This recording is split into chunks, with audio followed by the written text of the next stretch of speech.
Hello everyone, thank you for choosing to judge for SDA's speech and debate team. My name is Ronan McDonnell. I'm Alec Sun. I'm Eric. And we've actually been debating for all 4 years. We're all seniors here, and we're here to give you a quick refresher course on how to judge for debate. We'll make it quick, easy, and fun. So with that being said, Alec will take it off. All right, so just the first things to go off of, there are two types of judges in normal league tournaments. There's something called a lay judge and a flow judge. Now the difference between both of them, they're pretty drastic, so I'm just gonna go and list off what a lay judge is. So a lay judge is, they have no experience in judging ever. They're typically newer parent judges who just started debate. And they also have little to no background or experience in debate or speech, and they're probably not going to flow the round. What a flow judge is, it's in the name. They're experienced in judging, they have seen lots of debate, or they even debated themselves, and that kind of just goes into the past experience in debate. They have debated before in like high school or college, and they are definitely always flowing. And Al, can you explain what flowing is? Now, what flowing is during the round when your debaters speak, you are basically just writing stuff down, writing down notes on how they spoke, how they're doing, their content, their points, all that stuff. So that's basically what the difference between a lay and a flow judge is. I presume that if you're watching this video, you are probably going to be a lay judge. That is a-okay. We're here to help. But yeah, let's just get into a hypothetical tournament, right? So you're at a tournament and you're just like probably a new judge. What do you do? Where do you go? We're just going to talk about the before round. Basically what you do is that you always start out in the judging room. So there's going to be a specific room in the tournament that's just reserved for judges. You're probably going to notice it when there's like lots of adults. There's lots of like food there, I guess. But yeah, once you're at the judging room, you'll be assigned to a specific debate. So like if I were to be a judge, I would be assigned to parliamentary debate. I'd be judging parley the entire day.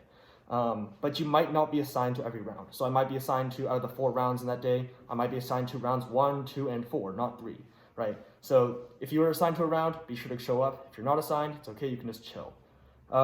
Then you'll be assigned to a specific room. So like normally most debate tournaments are just held on campuses or schools, and they'll like tell you, oh yeah, like go to this room number, blah, blah, blah, and you just go to that room when it's time for your round. And you always want to arrive earlier than your debaters. It is super important that you show up early so you can actually get the round going instead of having debaters wait for you. Also, once you're inside the round and once you're there, you're going to be given, like before you actually go into the room, you're going to be given something known as a ballot. And the ballot for that specific round, we're going to show you a picture of the ballot right here. So this is an example ballot that you will see in most league tournaments. They're going to type out like the names of your debaters so you know who's going to be debating, which side they're on as well, and all that good stuff. So once you're there and you just have your ballots down, you sat down and you're just waiting for the debaters to show up, and once they show up, you just straight up just like say, okay, first thing you should probably do is introduce yourself, ask who's going first on each side, like as in first speaker, and then also you want to list your judging preferences. Now what a judging preferences is that if you have like a specific, if English isn't your first language, or you really don't have that good of a time of writing stuff down, you always want to list that out. So for example, oh, English isn't my first language, so I would like it if you guys were to take things slowly, explain stuff out. I would really appreciate that. Or if you're new, you can just say, I'm a new judge, I'm pretty new, I don't know anything about debate, so I'm just here to listen and judge on that. Or you can specify that you're a flow judge. Like, I'm a flow judge, I've done debate for like 10 years in college. That doesn't make sense, but yeah, I've done debate in college and all that stuff. But yeah, that's before round. All right, thank you, Alec, for that intro to what is going on before round. So now we're going to move on to what actually are the expectations in round. So once you get in round and you've given your judging preferences and you've said you've been assigned your room and your team that you're going to be judging, you're going to receive a ballot, and the ballot is going to look like this, and we'll go over the different sections in a second. So the ballot has these boxes right here, and in these boxes there is a first and a second for each one. So what you're going to be doing is for each of these boxes you're going to get 4 names total, 2 names for affirmative and 2 names for negative, and you want to put who is the first speaker on the affirmative side, who is the first speaker on the negative side, who is the second speaker on the affirmative side, and who is the second speaker on the negative side. Once you have that done, you're going to have this giant box right here, and this giant open space right here is for your commentary. So what a lot of judges like to do is they like to split it down the middle and write comments for AF and comments for neg. Or if you're flowing, they write the points and the counterpoints for AF and neg. Or some judges, like this judge here in a sample round for Alec. Alec's judge actually just wrote down some quick notes on why he chose Alec's team to win that round that Alec and Nick Swetland won. And so in addition, there's going to be boxes. There's going to be tiny boxes right here, 4 boxes. And in those boxes, you're going to have a number range. The number range is going to be from 25 to 30. What those numbers signify is you're going to be ranking the speaker, how well that individual speaker spoke from 25 to 30. 25 means you spoke okay, it wasn't that good, and it was pretty subpar. 26, 27, that's reaching like you did okay. It was a decent speech, but it wasn't anything special. 28 and 29, those are good speeches. Usually 28 to 29 is the average of if you won the rounds, you probably got a 28 or a 29. And then 30 is you spoke very well and it stood out to you. 30s are pretty common, but they're not super common. So I wouldn't overuse 30s, but I also wouldn't underuse 30s. 30 is not, by no means, it isn't perfect, but it is very good. So that goes over the judging ballot. And then as you can see, there is a section down here that says, was this a low point win? And you also circle who won the round. So a low point win essentially is saying that, look, the team that won actually had lower total speaker points than the team that lost. So typically in debate, if you speak better, it goes along the trend that if you speak better, typically you're going to win. However, there are many times when a team actually does not speak as well according to their speaker points, but they actually had better points. And so that is what the low point win is for. So you will indicate if it was a low point win, yes, or not a low point win, which is no. And then you will have your judging signature right there. And then you will also state your school affiliation and occupation. Now, also in terms of flowing, for all my flowing judges out there, typically if you're watching this video, you will be a lay judge, which means you're just trying to learn the dynamics of judging, which is awesome, and we thank you for judging for SDA. If you are going to be flowing, and if you choose to flow, I recommend using a separate Google Doc if you're going to be flowing online with your computer that you may bring, or if you choose to do it on a piece of paper, just bring an entire new piece of paper to flow all the points and all the subpoints. But a lot of the times, just this giant box right here for commentary is it suffices. And further on, in round, actually after round, so after everyone has given their speeches, you will decide who wins or not. So again, decide speaker points, decide who won, if it's a low point win or it's not. And then you're going to rank the speakers. So if you gave 30 points to the best person, 29 to the second person, 28 to the third person, and 27.5 to the last person, you'll rank those in order of best speaker, second best, third best, fourth best. Typically, the best team has the first best speaker and the second best speaker. Now I'll give the paper to Eric, and he'll explain post-judging experiences and expectations. Thank you, Ronan. And thank you all for judging, by the way, and giving this a shot. It's pretty simple. After a round, there's not too much to be worried about, but most of the time at leagues and as well at invitational tournaments, you're not going to want to disclose the winner of the round, and this basically means you're not going to tell the debaters who won and who lost. Also, feedback is very highly encouraged for speech and debate, just because it helps the debaters make sure what they need to improve on or what they did well. And it's basically just a commentary of how they did, maybe why they lost, why they won, and what sort of certain points or specific pieces of evidence may have won them or lost them the round. Also, just a simple thing, make sure to turn in your ballot. It can be easy to kind of forget or get lost for where to turn your ballot, but most leagues and most invitationals will have like different places, and they'll be different in the ways which you turn in your ballot. So if you ever get confused about where you're turning it in or how to turn it in, you can always ask people around. They're usually very helpful in helping you to get where you need to be to turn in your ballots. But it's very important to turn in your ballots to make sure that the tournaments can keep going. And so now that we've gone over what a round will look like as a judge, just some general judges do's and don'ts, excuse me.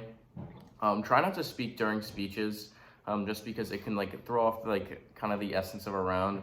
It can distract a speaker.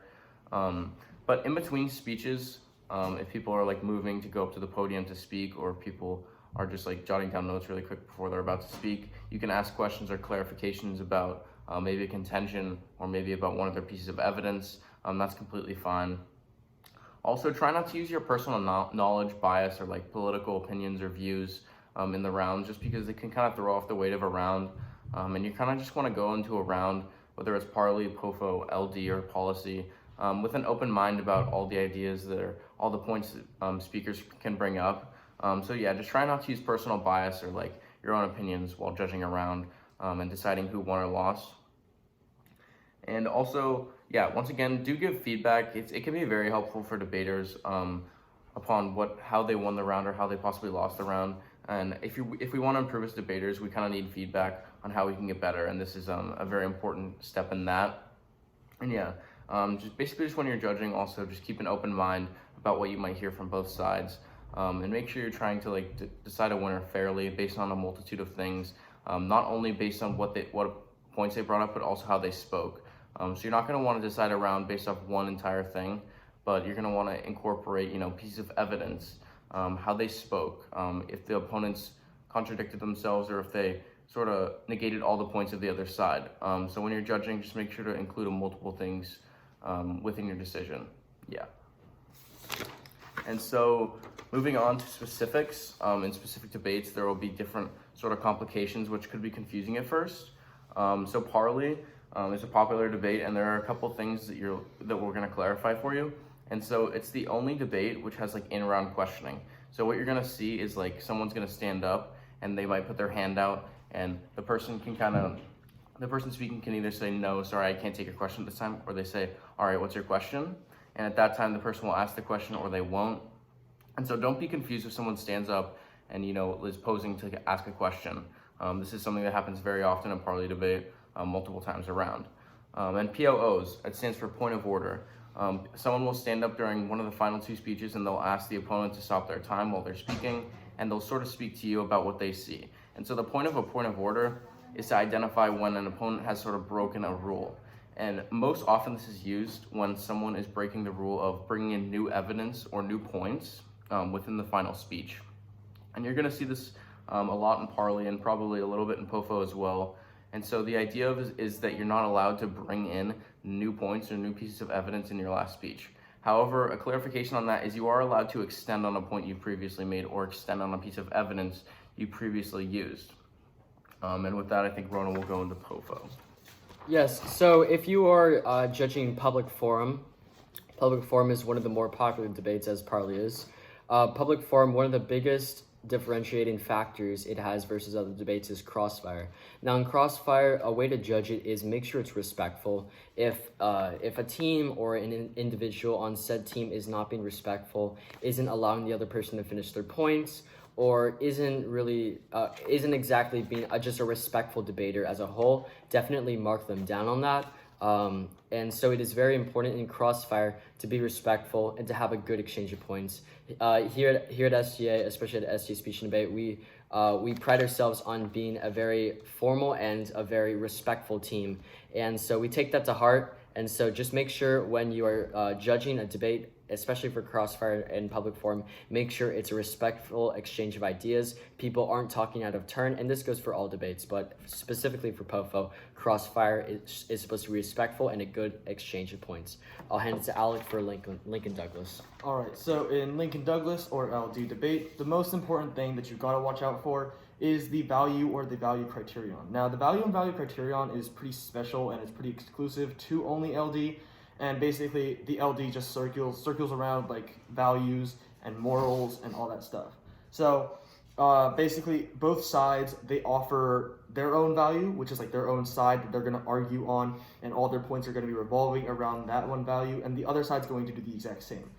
Basically, what you need to do is you just need to vote whichever side that you believe upheld their value the best or the most, right? So it's kind of like a weighing mechanism, but it also revolves around morals, certain values that other people have, and you're just trying to find which of the debaters had better values and had better evidence and arguments that circled around it. I'm going to hand this all back to Eric for policy. All right, so for our last debate, policy, it can be a little bit more of a confusing debate, to be honest. People will be talking very fast. This is what we call spreading in speech and debate.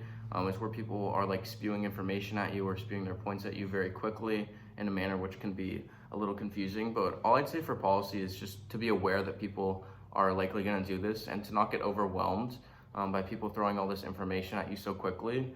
Just try and like remember as much of it as possible, or if you can, like flow as much of it as you can, like write as much information as you can down. But yeah, overall in policy, just don't get overwhelmed if they're giving you a ton of information or if they're giving it to you like rather quickly.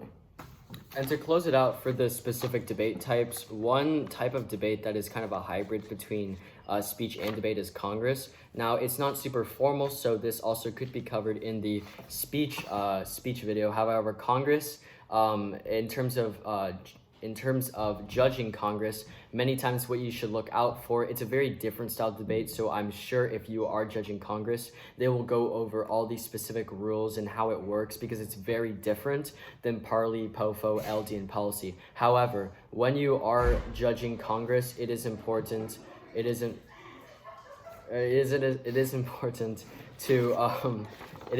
to keep an open mind and make sure you're listening to every speaker individually, no matter what speaker order they go. So with that being said, my name is Ronan McDonnell. I'm Alec Sun. Eric Davies. And we are part of the SDA debate team. We hope you have a fun time judging, and we thank you for judging, because we understand it does take time out of your weekends, but it's awesome.